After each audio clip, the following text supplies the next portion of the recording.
것들을 못했단 말이죠. 근데 그런 데서 궁금한 거는 애초에 우리 사회 경제적인 의제 이런 것들을 가서 그런 의제를 만들었어야 된다라고 예를 들었는데 그게 예를 들면 과거 이제 중앙지방선거까지 지방선거까지 무상급식 같은 그런 의제였잖아요. 그런 유사한 의제가 이런 총선에 가까웠던 부분이라든지 이런 것들이 될 거라고 저는 기대를 했었는데 사실 뭐 민주통합당에서도 안 한 건 아니에요.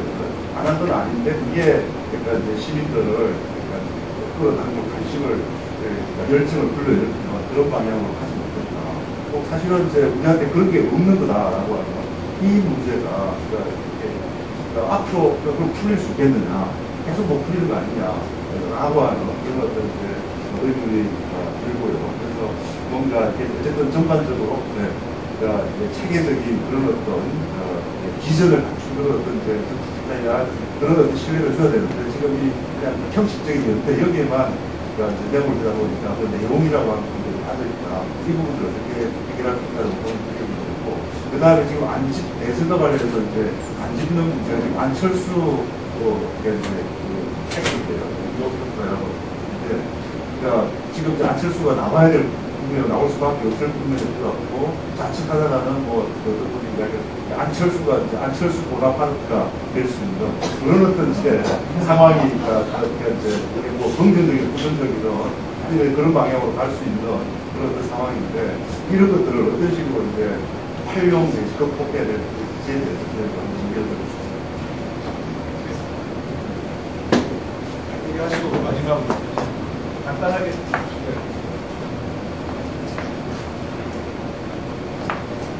이번 선거가 이제 네가티브 정책은 없고 그냥 네가티브가 한치는 선거 신문이나 뉴스에서 좀 그러니까 야권 입장에서 이제 아주 네가티브를 할 거면 이런 지역적이고 개별 사안에 대한 네가티브보다는 좀 본질적인 그러니까 이 집권 여당이나 정부의 이제 이 본질적인 이런 실정에 대해서 네거티브를 강하게 했으면 오히려 결과는 좋지 않았을까 이런 생각이 듭니다. 일단 지난번 대통령 선거나 그리고 이제 18대 총선 때 이제 이명박 대통령이 이제 당선이 되고 그리고 이제 한나라당이 이제 절대 다수를 이제 한 것에 대해서 이제 그런 결과를 나타나게 된 국민들의 이제 뜻을 이제 좀 잘 살폈어야 되는 거 아니었나 싶은 생각이 드는데, 그때의 국민들은 너희들 도덕성 엉망이고, 역사를 뒷걸음치는 이런 거 다 용서해 줄 테니까 대신에 경제는 살려놓고, 그리고 좀 살기 좋게 좀 돈 좀 벌게 해달라. 이런 게 주요 말하고자 하는 뜻이었던 것 같아요. 그런데 4년이 지난 지금의 이제 이명박 정부는 그 어느 것도 제대로 해놓은 게 없었습니다. 그러니까 경제를 살리려고 뽑아놨는데 부의 집중은 더욱 심화되고, 그리고 그렇다고 분배가 좋아진 것도 아닌데 분배가 좋아지면 반대로 분배가 나빠졌으면 성장이라도 뭔가 가시적인 게 있었어야 되는데 그것도 없었습니다. 이런 것들, 그러니까 모든 것들이 이제 희망버스라든가 쌍용차 사태라든가 아니면 한미 FTA 그리고 좀 멀겠지만 좀 거슬러 나가는 광우병 사태 아니면은 그리고 구지역 사태 해가지고 또 농촌도 필요하겠고요. 이런 것들을 각기 개별적인 그러니까 약간 슬로건 이벤트화 했던 그런 운동에 좀 문제점이 있을 것 같고요. 이번 총선에서 사실은 그러한 전체적인 경제 실정, 그러니까 4년 전에 너희들을 이렇게 해놨는데 너희들은 그거에 전혀 결과를 보여주지 못했다. 이런 것들을, 이러한 집권당의 약점을 끝까지 파고 들어갔어야 되는 그런 전략으로 나왔어야 되는 게 아니었나 싶은데 그런 것들이 전혀 없었다는 거예요. 그런 점에서 좀 이번 총선은 좀 많이 아쉬움이 났고요. 그리고 이제 대선은 기존의 관성적인 이런, 그러니까 개별 사안에 대한 단순한 뭐 이벤트 내지 슬로건 이런 식으로 선거운동을 하면은 또 필패라고 저는 생각하는 이상입니다. 감사합니다. 마지막으로 예.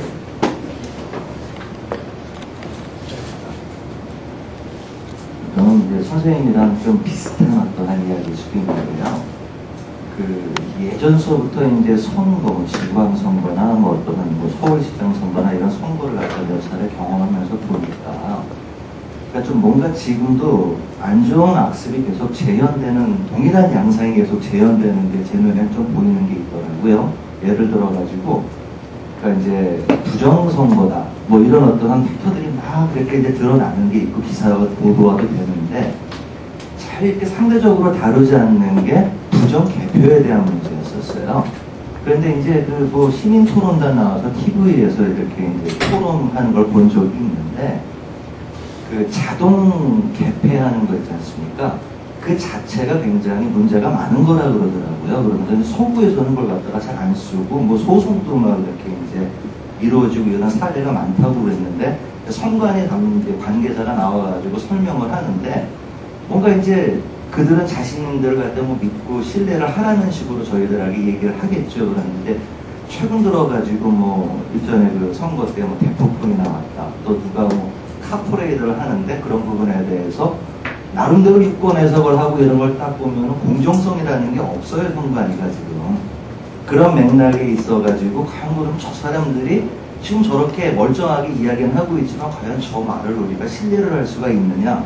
또 얼마 전에 이제 4.11 총선 딱 끝나자마자 뭐 강남이나 또 구로나 어디에서 지금 이게 대두가 사실은 되고 있는데 잘은 모르겠지만 일반 여기 뭐 한겨레 여기 언급으로 나오는데 한겨레 신문만 하더라도 이 부분에 대해서는 언급을 안 해요.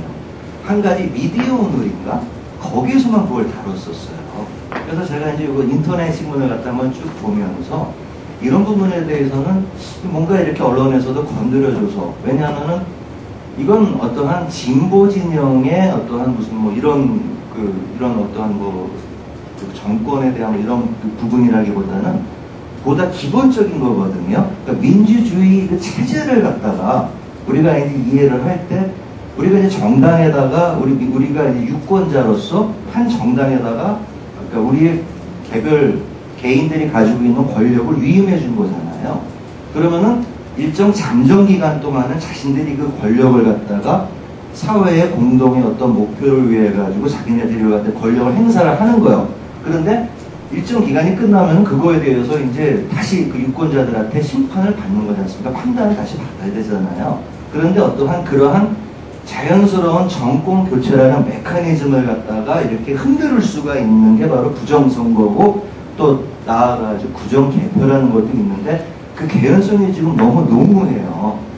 그리고 이제 그거에 대해서 왜 저도 그런 부분에 대해서는 잘 몰랐는데 어떤 요즘에 뭐 이렇게 여러 가지 그 SNS나 이런 걸 해가지고 사람들이 뭐 올려놓은 걸 딱 보면은 제가 보더라도 뭐 이렇게 누적 수치가 다르게 나오더라고요. 그러니까 뭔가 이게 외부에서 이걸 갖다가 단순하게 내가 어떤 권한만 갖고 있으면 싹 들어가가지고 얼마든지 조작을 할 수가 있는 여지가 다구네요. 근데 그런 부분에 대해서 당시에도 좀, 야, 이건 좀 문제가 있잖아. 이렇게 속으로 생각했는데, 요번에도 또 여지나 다를까 그런 문제가 생기더라고요. 그런데도 불구하고, 언론, 뭐, 대중매체, 뭐, 조중동 같은 데는 아예 안 다루지만, 일반적인 어떤 그, 소위 말하는 진보 언론이라는 데서조차 경향이나 뭐, 한번 어떻게 딱 봤더니 그 부분에 대해서는 전혀 안 다뤄요. 그러다 보니까, 이거 부분은, 물론 이제 이렇게 정치 어떠한 이런 여러 그 공학적인 부분은 아닐지 모르지만 민주주의 자체에 대해서만큼은 야 이거 내가 한 표 행사하는 건데 조작과 단순 통계치로 그냥 전락이 돼버리려고 많은 어떤 이런 위험이 있는 것 같아요. 그래서 그런 부분에 대해서는 이거는 좀 심도 있게 좀 이렇게 여기서 이렇게 좀 투쟁도 잘 하시는 분들이 좀 이걸 갖다가 공론화를 할 필요가 분명히 있지 않을까 생각이 듭니다. 한 가지만 더 추가하고 싶습니다. 네, 그 이슈하고 관련, 아까 제가 기본을 강조했는데요. 이번 대선을 두고 볼 때도요, 이슈와 결부해서 두 가지를 저는 중요시 여깁니다. 민간 사찰, 정부의 민간 사찰이 여전히 하나는 중요한 이슈로 돼야 되고, 이거 민주주의 기본을 흔드는 거거든요. 그리고 또 하나는 그 경제 정책과 결부되어 있는 거지만은 에너지 정책. 여기서 원자력 발전소, 그래서 이 재생가능 에너지 쪽으로 나가는 그 독일을 저는 염두에 두고 하는 얘기입니다. 그래서 그것이 그 탈핵 에너지 정책, 이게 중요한 대선의 이슈가 돼야 되고, 그렇게 돼야 된다고 봅니다. 네, 저희가 역시 그 시간이 많았으면 훨씬 더 많은 의견을 내실 분들이 계신데 제한된 시간에 하다 보니까, 하지만 아주 기본적인 근본적인 쟁점부터 구체적인 전략 그리고 뭐 전술 차원에까지 여기까지 또 중요한 남아있는 질문들도 해주셨기 때문에요. 저희가 약간 그 뒷부분이 좀 늦어졌기 때문에 지금 사용하고 있는 시간이 길지가 않았습니다. 그래서 남은 시간 한 5분 정도를 할애해가지고 마지막으로 여기 발표하신 분들이 지금 프로그램에서 나온 이야기를 혹시 담아서 정리 발언 담아서 30초 정도씩 해주시면 고맙겠습니다. 그러면 순서를 이번에는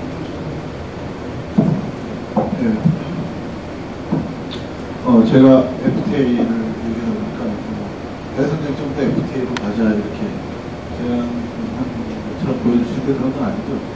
총선 쟁점도 저희 총선 내에서 여론조사할 때는 최대 쟁점이 FTA라고 했지만 FTA만을 가지고 총선을 치를 수 없다는 거에 대해서는 뭐 오히려 저희 법무부는 자치론이니까 다만 FTA 같은 경우는 우리가 의도하지 않게 자연스럽게 쟁점이 됐는데 이 쟁점이 됐을 때 민주통합당이 준비가 안 됐다는 것이고요. 총선에 다른 쟁점을 던질 수도 있죠. 개혁진보 진영이. 그렇지만 아킬레스건에 대해서 충분하고 확실한 준비가 없으면 저쪽의 공격 포인트를 활용하는 것이 되기 때문에 그게 중요하다라는 문제입니다. 그런데 이제 앞으로 대선 과정에서 또 마찬가지로 우리가 아킬레스건이라고 생각해서 이거에 대한 입장 자체를 모호하게 취할 경우에 오히려 굉장히 대세를 끌어치고 입장이 바뀌었다고 생각하면 정확히 표현하고 다시 다른 공격을 하는 게 맞다 이렇게 생각을 하는데요. 그렇다고 지금 의장이 갑자기 뜨지는 않습니다. 쭉 과정에서 뜨기 때문에 지금 대선 앞두고 몇 개월간 떠있는 쟁점이 사실 없습니다. 재벌개혁이나 검찰개혁 같은 거, 그다음에 정리해고 문제 같은 게 일부돼 있고 복지는 이미 뜨기에는 공유되는 분 많다고 생각했는데 때문에 개혁진보 유일하게 바깥부터 딱 치고 나가서 띄울 게 많지 않다는 점 분명하고요.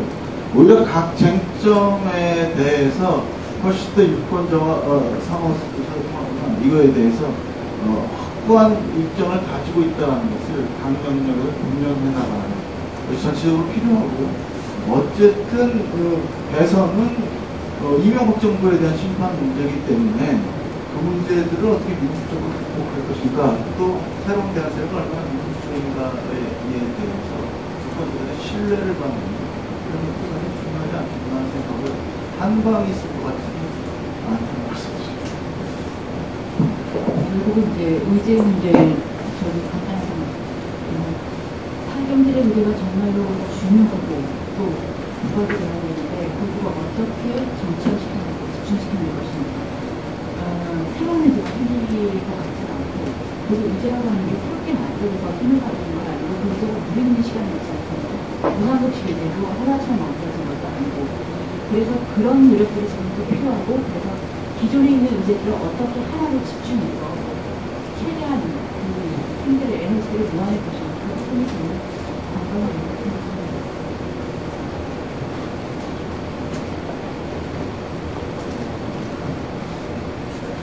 대선 쟁점 개인적으로는 이미 새누리당이 MB와 차별하는 시도했습니다.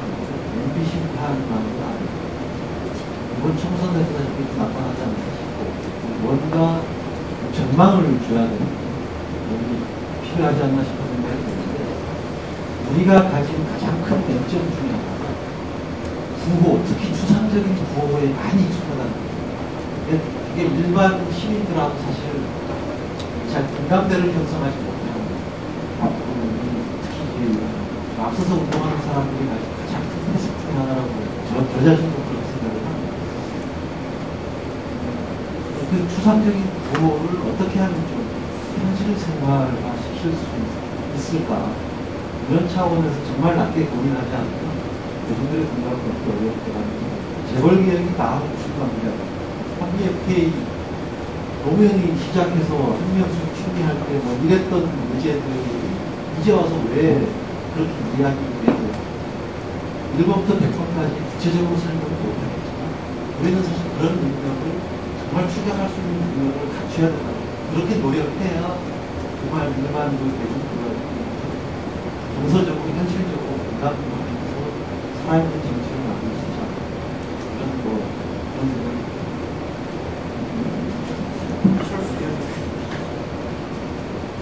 제가 뭐 글쎄 이제 저는 그건 있다고 생각합니다. 안철수 아까 이제 뭐 효과라고 현상이라고 그게 존재할 때가 그렇지 않을 때의 그런 약관 의 긴장도 자기 혁신의 노력 이런 것들에서 확실히 차이는 있다라는 건데요. 그런 의미에서 저는 안철수 현상을 조금 더 생명력을 갖고 나아가야 하는 것 아니냐 이런 생각을 합니다. 안철수 개인하고 그 세력이 어떤 정책 판단을 할 건지 이건 저는 크게 관심 없고요. 그건 여러 가지 측면이 그러하다고 생각하는데 하나는 안철수가 제기했던 한국 경제구조의 문제, 두 번째 청년의 문제, 그리고 그것을 대중과 공감하고 소통하려는 시도 이런 것으로 압축되지 않습니다. 그러니까 과연 이번 총선 과정에서 직접 민주진보 진영의 정당들이 그런 시도들에 있어서 조금 더 차별화되고 조금 더 진전된 그런 모습들을 보여준다 할 때 저는 뭐 그런 측면에서 거의 뭐라고 집단적 기억 상실입니다. 정말 짧은 시간에 다 잊어버리고 원래대로 해왔던 방식으로 돌아간 거 아니냐라고 하는 그런 생각이 듭니다. 어쨌든 그런 의미에서 안철수 현상이든 뭐든 간에 조금 더 대선 때까지 혹은 그 이후에 정치 세력의 재편 과정에 있어서 존재했으면 좋겠다는 게 제 개인적인 소원입니다. 하나만 더 말씀드리고 싶은 2010년에 일종의 쟁점의 관리라고 할 때 당시에도 2010년에 연대기구, 시민단체 연대기구를 만들었는데 논쟁이 있었죠. 어떤 이슈를 택해서 돌파할 거냐는 문제에 있어서 다 누르고 사실 밭과 강을 위한 문제 이런 형태로 갔던 그런 거거든요. 그러니까 선택을 했던 거죠. 그리고 여기에 사실은 처음으로 시민단체가 공동으로 하는 민주노총의 도움을 얻고 내가 사실은 밭과 강 굉장히 작게 1이라고 넣었었습니다. 물론 선거의 쟁점으로 등장하지 못했지만 뭐 이게 뭐 전략적 선택을 했던 건데요. 그런 의미에서 대선 때 저는 다양한 이슈들이 있고 그것들이 하나의 힘으로 모여야 한다는 것은 동의하지만 그렇다고 해서 여러 가지 이슈를 다 뭔가 이렇게 끌어넣으려 하고 하는 시도들은 조금 다원화해 주면 좋겠다. 그러니까 전선의 이슈를 관리한다는 차원에서 갈라낼 수 있는 한두 가지의 정도의 이슈들을 만들어 좀 집중하는 게 필요하고 여타의 세력들이 공감할 수 있는 사람 예분 다른 차원의 접근 이런 것들을 할 수 있는 거 아닌가 그런 생각이고요. 이미 나왔던 이슈도 어떤 각도에서 부각시킬 건가에 따라서 전혀 다른 논란이 벌어질 수 있습니다. 그러니까 가령 반값 등록금은 그 이전에 이미 논란이 되었던 거를 서울시장에서는 서울시 때 이게 반값 등록금 실현이라고 하는 이슈로 구체화했던 거잖아요. 그러니까 그런 방식대로 얼마든지 있을 수도 있다.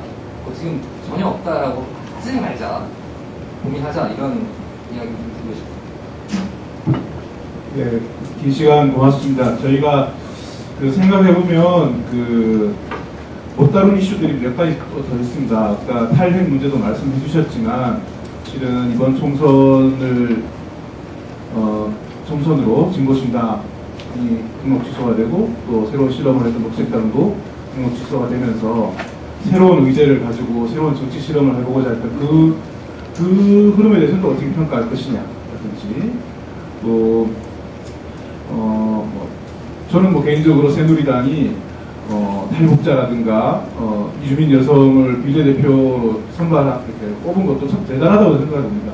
그러니까 한국 사회가 변화하고 있는 양상을 정치적으로 어떻게 반영할 것인가 이렇게 생각해 보면 민주통합당보다 더 낫다고 생각할 또 들어요. 아무리 그것이 화상관이라고 할지 모르겠지만, 그러니까 실은 우리가 선거를 거치면서 발생했던 사건들 전체를 다 다루지도 못했고 또 주목해야 될 지점들 많이 좀 남긴 채 오늘 토론은 정리를 해야 될 것 같고요. 오늘 우리 이 자리에 모여서 말씀 나눈 내용이 현실의 정치 현장에서 뛰고 계신 분들한테 얼마나 잘 전달될지 또 시민들에게 또 얼마나 충분히 이 뜻이 공유될지 모르겠습니다만 이런 자리가 저희 말고도 많을 테니까 이게 하나의 여론이 되어가지고 대선 그리고 대선 이후에 정치 질서를 만드는데 자양분이 되기를 바라면서 긴 시간 함께 해주신 여러분들께 감사드린다는 인사로 오늘 마무리 짓겠습니다. 고맙습니다.